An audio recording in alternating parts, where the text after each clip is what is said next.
Hi, I am Rajnikant Mishra, QA and LRDA faculty for MBA entrance exam. Today we are going to discuss a very important compound interest investment problem. Here one person, Anil, invested 22,000 at 4% per annum, compounded half yearly for 6 years. यहाँ पर compounding half yearly हो रही है, ना कि yearly, इसलिए हमें 4% per annum की जगह 2% हाफ ईयरली कैलकुलेट करना होगा. 2% हाफ ईयरली एंड 6 ईयर को कैंसिल करके हमें करना होगा 12 half years. Means Anil invested for $22,000 for 12 half years at 2% half yearly interest. Means आपका जो प्रिंसिपल अमाउंट है हर 6 मंथ्स में चेंज हो रहा है.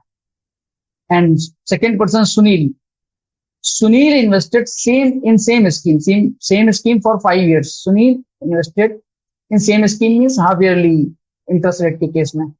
यहाँ पर इंटरेस्ट रेट सेम स्कीम है मीन्स 2% हाफ ईयरली यहाँ पर लगेगा और 5 ईयर्स है. 5 ईयर्स मीन्स 10 हाफ ईयर्स के लिए इन्वेस्ट किया जाएगा, लेकिन प्रिंसिपल अमाउंट हमारा सुनील को गिवन नहीं है. P is not given.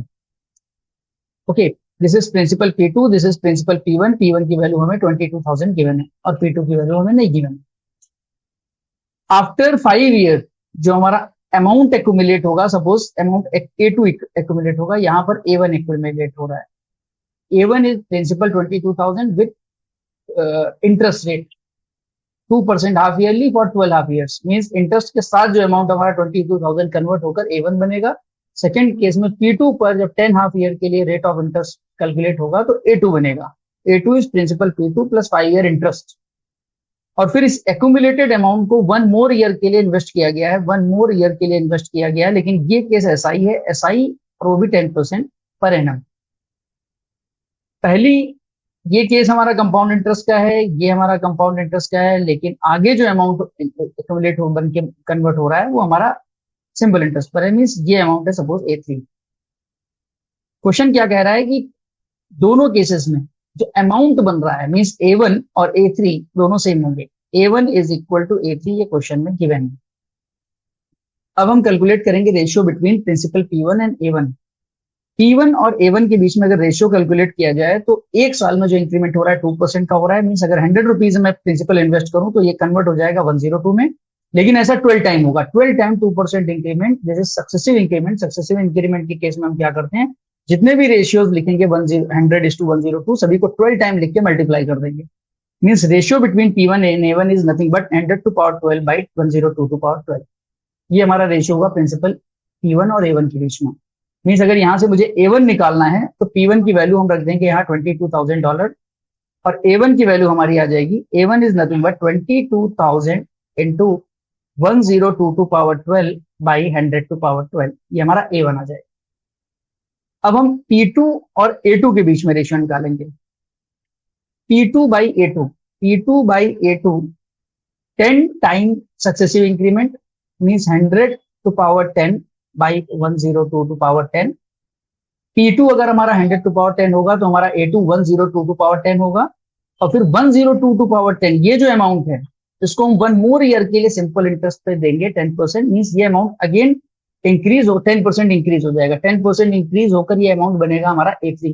Means अगर हम A3 की वैल्यू कैलकुलेट करें तो हमें इस अमाउंट को 10% इंक्रीज करना होगा. मीन्स 110% बनाना होगा. 110% कैसे बनाएंगे, वैल्यू को 110 बाई 100 से मल्टीप्लाई कर देंगे या फिर 11 बाई 10 से मल्टीप्लाई कर देंगे. ये अमाउंट आपका हो गया A3. मीन्स P2 और A3 के बीच में अगर कोई आपसे रेशियो पूछे तो आप बोलेंगे P2 by A3 is nothing but P2 by A3 is nothing but 100 to power 10 by 102 to power 10 into 11 by 10. Correct. और A3 की वैल्यू यहां से क्या आएगी हमारी, A3 की वैल्यू आ जाएगी हमारी 102 to power 10 by 100 to power 10 into 11 by 10 into P2. ये वैल्यू आएगी हमारी A3 की. अब क्वेश्चन में क्या गिवन है, A3 and A1 are equal. A3 and A1 are equal. अगर हम दोनों को इक्वेट कर दें तो हमारा 102 to power 10 and 100 to power 10 ये कैंसिल आउट हो जाएंगे. मतलब अगर ये हम कैंसिल कर दे तो यहाँ पर हमारे पास 102 स्क्वायर बाई 100 स्क्वायर बनेगा. जैसे कैलकुलेट करते हैं यहाँ पर 11 by 10 into P2 will be equal to 22,000 into 102 square by 100 square. 100 square में होते हैं 4 zeros, तो ये 10 हमारा यहां से कैंसिल होकर यहां पर एक एक्स्ट्रा जीरो इंक्रीज करेगा और ये 4 zeros इस 100 स्क्वायर से कैंसिल हो जाएंगे और इस 11 से 22 कैंसिल होकर 2 दे देगा और P2 की वैल्यू यहाँ पे आ जाएगी हमारी 102 स्क्वायर इंटू 2।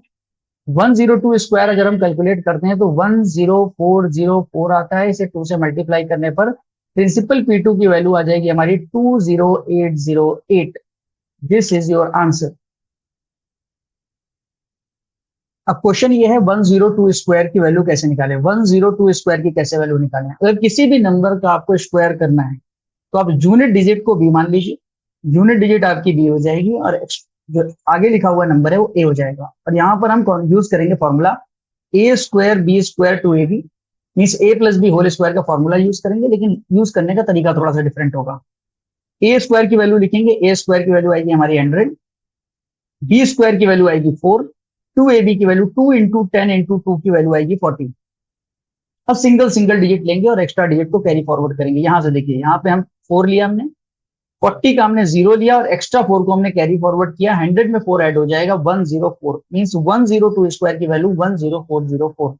सपोज अगर 2 डिजिट नंबर है हमारा 73 और 73 का आपको स्क्वायर निकालना है, यूनिट डिजिट को आप बी मान लीजिए और एक्स्ट्रा नंबर जो आगे लिखा हुआ है उसको ए मान लीजिए। A square B square two A B, A square कितना होगा 49, बी स्क्वायर कितना होगा 9, two A B 7 into 3 into 2 42।